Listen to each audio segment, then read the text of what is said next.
Hi and welcome back to the Books Are Everywhere.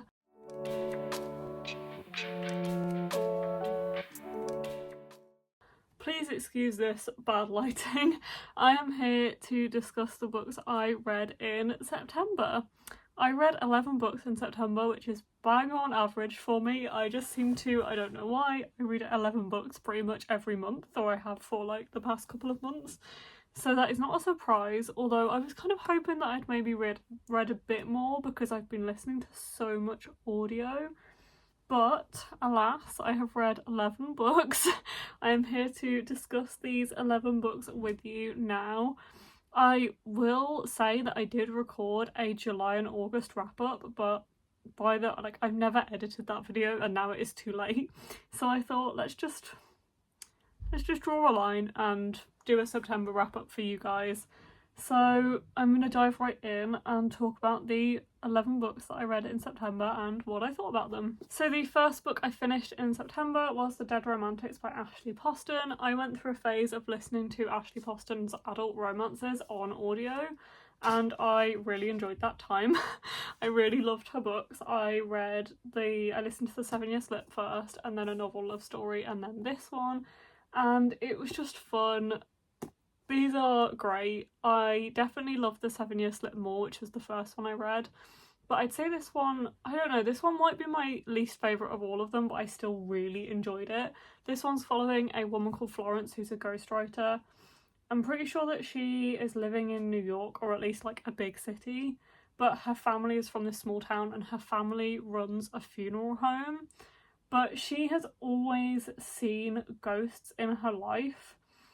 And she goes back home after her father unexpectedly passes away and she sees a ghost who happens to be the editor who is working on her book that she's the ghostwriter for, but he doesn't know that she's the ghostwriter, if I'm remembering rightly.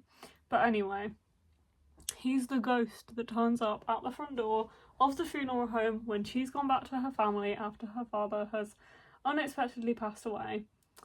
It was really good. I really enjoyed this. It's obviously followed this romance but also like friendship and family. I feel like there's always something else going on with the romance that Ashley Poston writes, which is exactly what I want from romance now. I enjoy romance, I find it fun, but for something to actually stand out and be like a high 4.5, 5 star, like if it's a 4.5 or a 5, it needs to have something that hooks me that's other than the romance, and that's what Ashley Poston does. There's always some twist. This one obviously with the ghost. 7 Year Slip has a time slip. Novel Love Story, she's literally in a book in the book. It's very meta. And I love this concept. I thought it was really cool. There's always also a part of the book that always makes me really emotional, and this one did not fail to do the same thing as the other Ashley Postons I've read recently. So I did give this one 4.5 out of 5 stars and I did really enjoy it. The next one I finished was Think Again by Jacqueline Wilson. This is Jacqueline Wilson's newest book and it's her first adult book ever, which is amazing. I got this as a proof from the publisher. Thank you so much to, I want to say Penguin, yeah it's Penguin. Thank you so much to Penguin for sending me a copy of this book. I was honestly so overjoyed because I was such a big Jacqueline Wilson fan growing up, so to have this was just such an honour, and to be able to read this before it came out. Is it now out, so you can read it if you like. I love this. It's following Ellie, Magda and Nadine from the Girls in Love, the Girls series that Jacqueline Wilson wrote, that's like a preteen series. Following Ellie, who is also the main kind of voice of the Girls series, although it's really following the friendship group. And it's following her as she turns 40. She's living alone, she's a single mom, she has a daughter that's just gone off to university. She has her own troubles with the romance department and with her family and her friends, and she's just feeling like maybe she's not really doing enough. She's got problems with her career and her job, like stuff's going on there, and she starts kind of questioning everything about her life. This was just incredible the way that Jacqueline Wilson manages to capture Ellie's voice, but as an adult, that absolutely baffled me. The fact that I genuinely felt like I was in Ellie's head, but she's now an adult. Like, she had the same voice as she does in the original series. It was obviously so nostalgic for that reason. But I also love that Jacqueline Wilson just managed to capture some of the same problems that Ellie faces as a teenager, a young teen. You know, she's worrying about boyfriends and her friends and her family and her weight, things like that, but she brings it into her as a 40-year-old woman. I just think that was so clever. And I gave it 4.5 stars, but I kind of want to give it 5 now. Like, reflecting on this, I kind of want to give it 5 because I loved this, and it's one of those books that reminded me of why I love reading, which is something that's so important to me. I genuinely wanted to sit down and read this, which I feel like is such an important thing when you feel like that. And this is an author that's been with me my whole life, and obviously was such a big part of my childhood and the reason why I grew up reading and why I am where I am now. So maybe I need to bump this up to a 5 because it was so good and it meant so much to me as well. The next one I read was I Loved You in Another Life by David Arnold. This is a proof I've had hanging around for about a year now. It came out in October last year. Thank you to Hotkey for sending me this one. I'm so sorry it's taken me so long to get there. But I wanted something that was fairly easy to pick up on audio. I like reading romance on audio. This is a YA romance between two teens who start kind of like hearing this song. They're from quite different parts of life from what I remember. So one of them's taking a gap year in Alaska looking after his little brother and his single mom. And he's also going through therapy to try and process the departure of his dad. And then his mom has an unexpected diagnosis and has like some health problems. So Evan's plans to go to college or university like start to kind of drift away, and then he starts hearing this song, and it's also following a girl called Shosh, who is a high school theatre legend, and she has she's headed to performing arts college in LA. But then a drunk driver takes her sister's life, and she kind of is also in this like period of her life where she's in a lull, and then she also starts hearing this voice. I did enjoy this, but I definitely feel like looking back on it, it probably hasn't stuck with me as much as I wanted it to. My favourite part about this was definitely the prose. I really like the way that David Arnold writes, and actually I have read another book by David Arnold, which is Mosquitoland. I really like Mosquitoland, and it's a book that I read years ago and it has kind of stuck with me, and I will admit this one kind of hasn't. I really loved the premise of this, and I love the cover as well. I feel like it was sold very well, and it does have very lyrical writing, which I think definitely hooked me.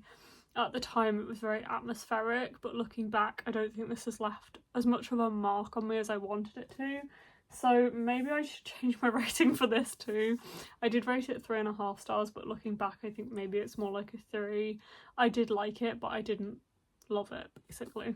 The next one I read was Hot Summer by Everhart, and I must say I actually quite enjoyed this book. I gave this one a 3.5 stars, and I feel like that is more of an accurate rating for this book.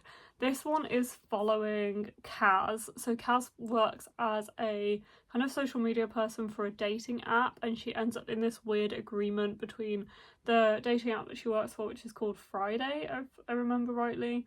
So there's this like agreement between Friday, the app, and this show, which is called Hot Summer, which is like a Love Island basically. So there's this agreement that she will go on the program, and that if she does well, if she wins, she gets a promotion at her company. But then obviously once she gets there, her feelings start to get involved with this woman who's on the show, and things start to get quite complicated. This, I will say, this is not a book for me. That I'm not the target market for this book. This is an Afterlight book, so it's not something I would have really picked out myself. But I really enjoyed this a lot more than I expected. I am not a Love Island fan. Like, I don't think I've ever watched a single episode, and it's just not something that I would watch at all. It's not something I seek out. So as I said, I was definitely not the target market for this, and I think it really does try and like tie into that. Like, if you like Love Island and understand it, then you will obviously have more of an interest in this, whereas I just don't. But I really enjoyed it. It was fun. It was done very well. I liked the characters. I liked Kaz. I was rooting for their romance. And it was entertaining because it's an entertainment show, so it's going to be.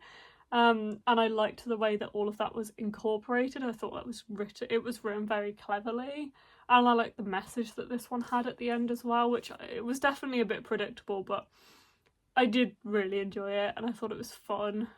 It was fun and enjoyable and entertaining, and that is what I want from a romance. So I gave this one 3.5 out of 5 stars. As I said, it's not really for me, and it wasn't the best thing I've ever read, but I liked it.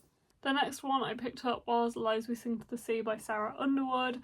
I listened to this one on audio too, and I feel like this is one I definitely should have probably picked up physically, because I know myself and I know that things don't stay in my head when I listen to fantasy audiobooks, so I should not have done this, because this has really not stayed in my head at all, not stayed with me. So I'm going to have to kind of skim the synopsis for you. This one is following Leto. She lives in, it's following the land of Ithaca. It's a cursed kingdom, and each summer there is a hanging of 12 maidens, which is a gift to Poseidon.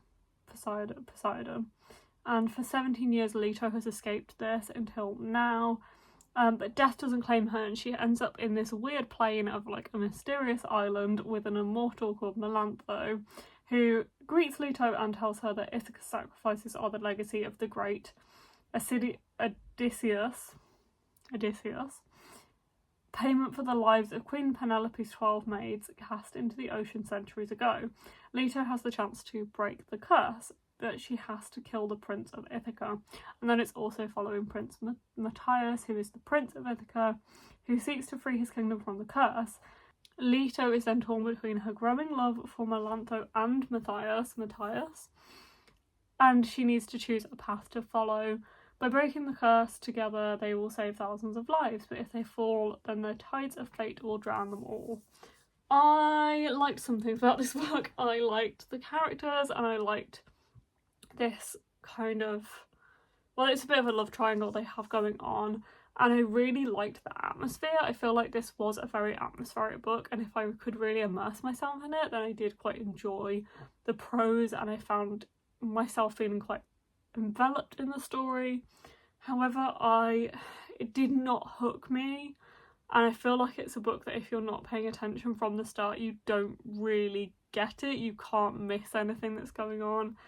You can't skim this. I feel like you have to kind of know what's going on, and because of that, because I listened to the audio, I wasn't paying enough attention.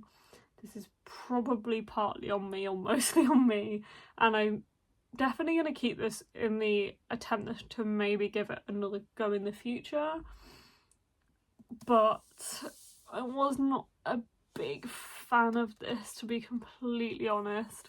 I did rate it 3 stars at the time, but I might need to lower that to 2.5. Unfortunately, I really wanted to love this, and it just did not click for me. But as I said, I think that was a lot about the audio and the fact I listened to it on audio, which is a shame, and I can probably be blamed there. The next book I read was The Rainfall Market, and this is by Yeong-Gwang, and this is a Korean bestseller. It's translated one that comes out in November this year, and this one was also from Penguin, so thank you to Penguin for sending this my way.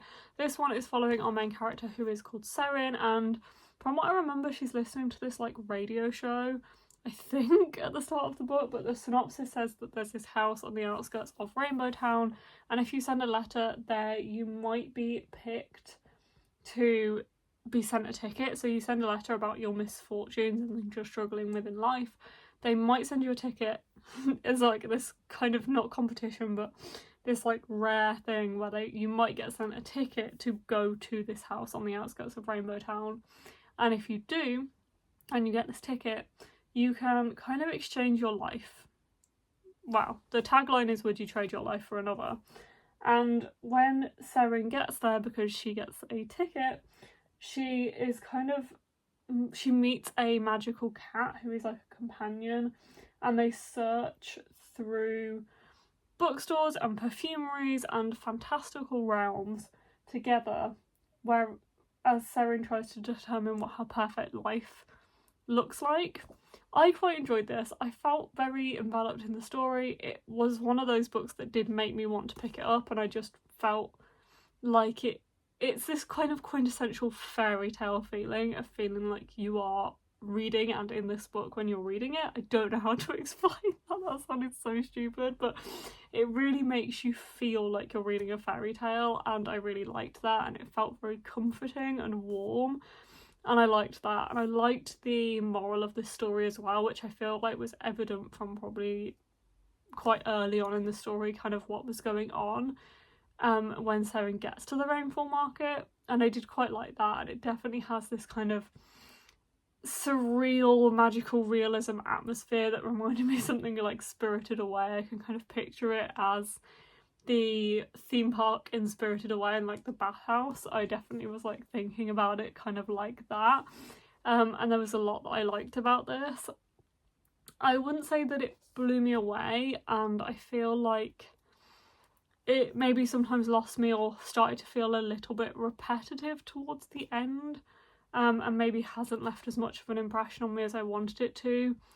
But I did really like this when I was reading it. I gave it 3.5 stars overall. I feel like it could have possibly done more with the concept and more with what it was trying to do, but there was a lot that I really loved about this, so I gave it 3.5 out of 5 stars. The next one I picked up was Under the Whispering Door. I picked the wrong book off the shelf, bear with me. Let's try again. The next book I picked up was Somewhere Beyond the Sea by T.J. Klune. This is a sequel to The House in the Cerulean Sea by T.J. Klune, but I thought it was a prequel, and the reason being is because it follows Arthur Parnassus, who is one of the side characters of The House in the Cerulean Sea, but it follows his story from before The House in the Cerulean Sea. At least throughout this book, he starts talking and opening up about his childhood, so it's set after the events of the Cerulean Sea, but it discusses a lot of events that happened way before, if that makes sense. But I really like this. I loved being back with these characters.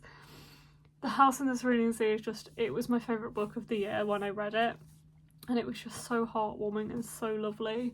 That book is following Linus Baker, who is working as a magical youth worker. Can't remember his exact title, but he is kind of like a caseworker for magical youth, and he has to go out. He's kind of sent to these orphanages, and he has to make sure that the children there are being looked after.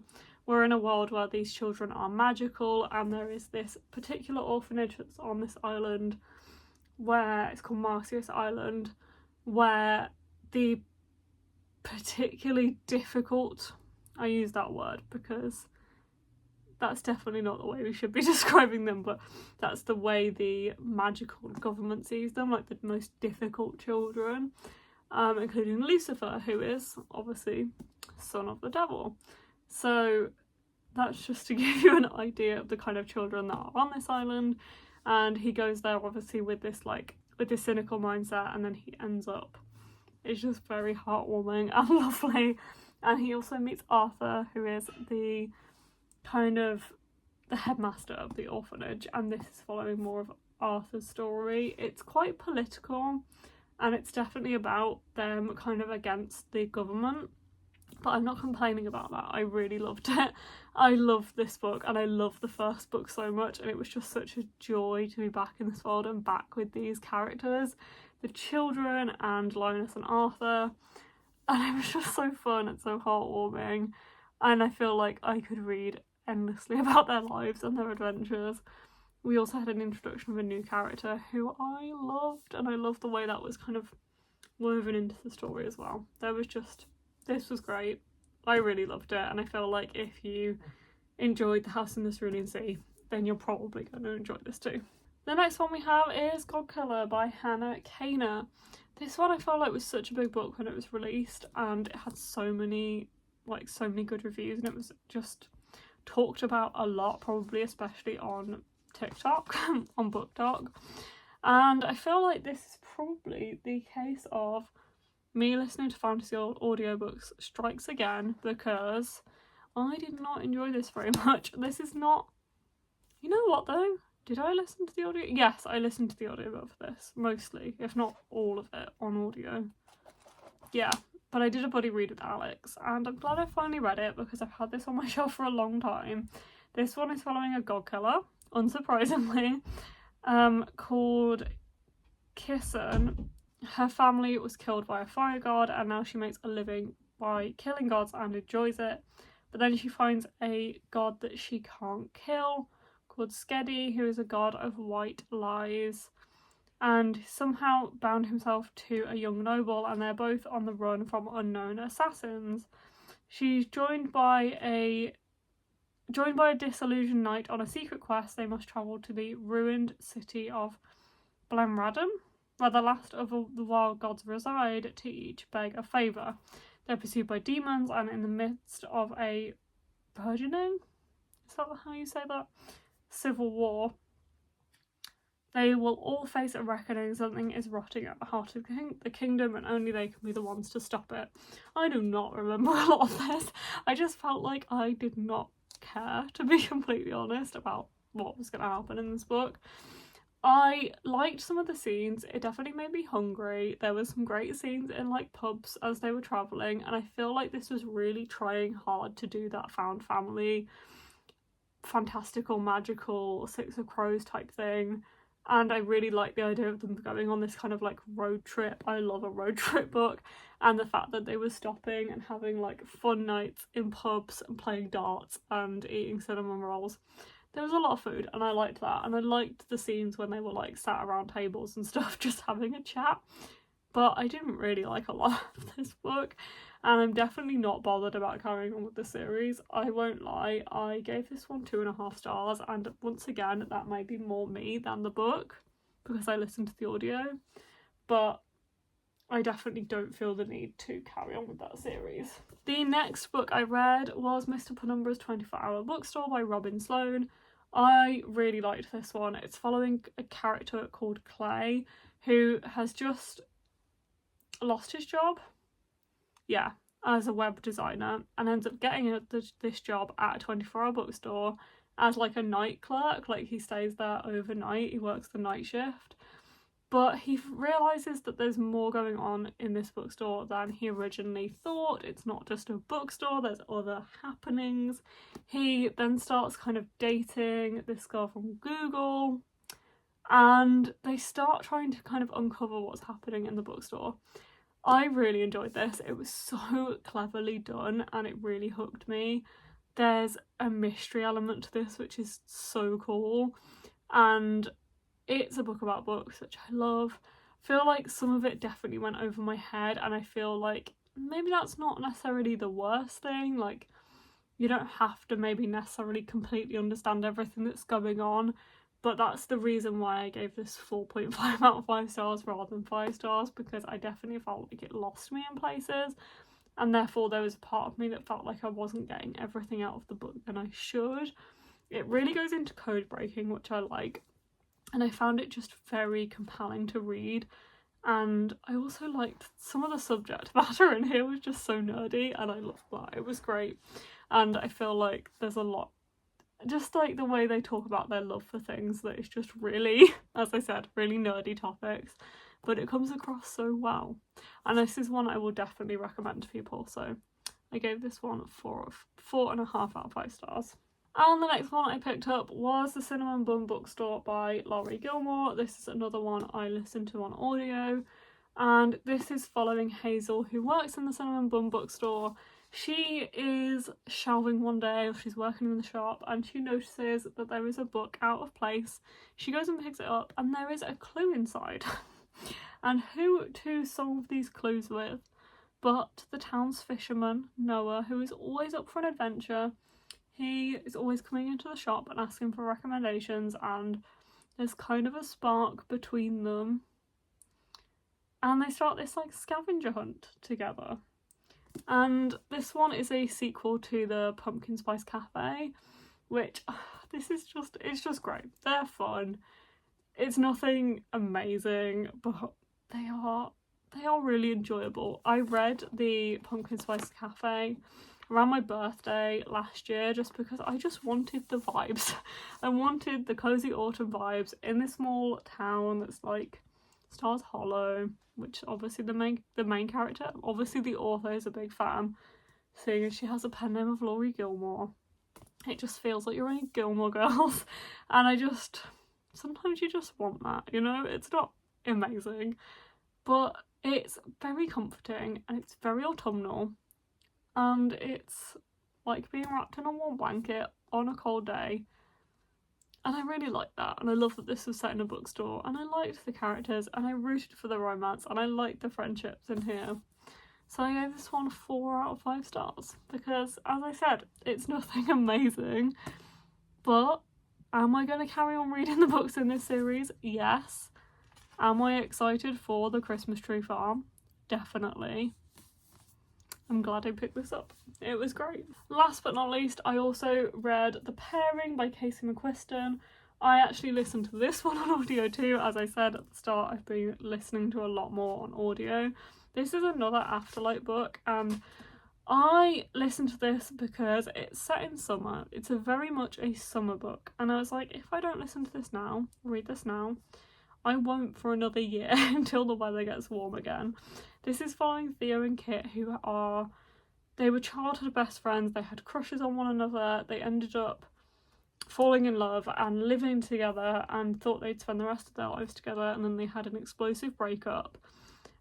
And they were meant to go on this tour together, this food and wine tour of Europe, and that's when they broke up. They abandoned each other in London, and they haven't seen each other for 4 years. Yeah, so they've had a lot of time apart, and they've ended up going back on the wine tour, the food and wine tour, and they ended up there together accidentally. So it's following them as they go and travel around Europe together on this coach trip, and it was great. For one, it was fun, it was entertaining, I loved the atmosphere, I loved that they were travelling around Europe, but there's also this really deep story of their relationship and their friendship and them trying to reconcile after 4 years, and also learning about one another and learning about the breakup from each other's perspective. This was quite spicy, there was a lot of sex scenes in it, but it's very sex positive, so I enjoyed that too. Feel like it was written very well in that aspect. Also really has a lot of conversations about gender and gender identity, which I love, and I feel like was approached so well, and we have a non-binary main character in here, which I really enjoyed, and I just really love that you got the main characters, like their voice in your head talking about that, and also how they discuss it with other people. I thought that was really interesting, and I just really liked that. There's just so much I really enjoyed about this, actually. I feel like it could have gone either way for me because Casey McQuiston books have been hit or miss, but definitely the adult LGBT romances, like One Last Stop, I loved. Red, White and Royal Blue I was not a massive fan of, and then the I Kiss Cheryl Wheeler I was okay about. It was fine, but it was a YA, and I'm probably past that kind of age bracket now. So I didn't know how I was going to feel about this, but I really liked it. The audiobook as well was really good. Really great narration. Definitely a good one to listen to. And it made me emotional too. Like I was so rooting for these characters. I really loved it. And I felt like it was one I could have just carried on reading just to have more stops with them in Europe. And obviously this one made me hungry too because there was so much talk about food. So I gave this one 4.5, 4.5 out of 5 stars. So overall, a mixed bag. Some of them we went as low as 2.5 and we went as high as 4.5. But I read some great books. And we went as high as 5 with Think Again and Somewhere Beyond the Sea that I just loved. So we had a couple of 5 stars in there, which is high for me. So I'm happy about that. I hope you've enjoyed this video. Thank you for sticking with me, and I will see you in the next one.